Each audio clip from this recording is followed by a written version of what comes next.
தன் எல்லையை காத்திட எந்த எல்லைக்கும் போகக்கூடிய இந்திய மாவீரனின் கதை போரஸ் தினமும் இரவு 8 மணிக்கு காண தவறாதீர்கள் உங்கள் தந்தி ஒன் தொலைக்காட்சியில்.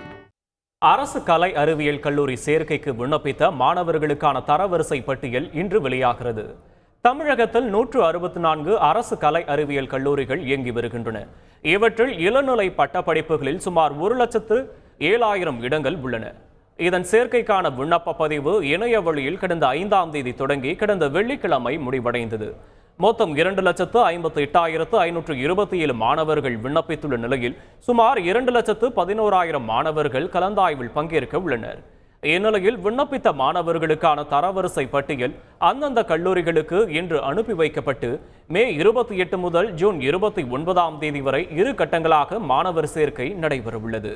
தன் எல்லையை காத்திட எந்த எல்லைக்கும் போகக்கூடிய இந்திய மாவீரனின் கதை போரஸ் தினமும் இரவு 8 மணிக்கு காண தவறாதீர்கள் உங்கள் தந்தி ஒன் தொலைக்காட்சியில்.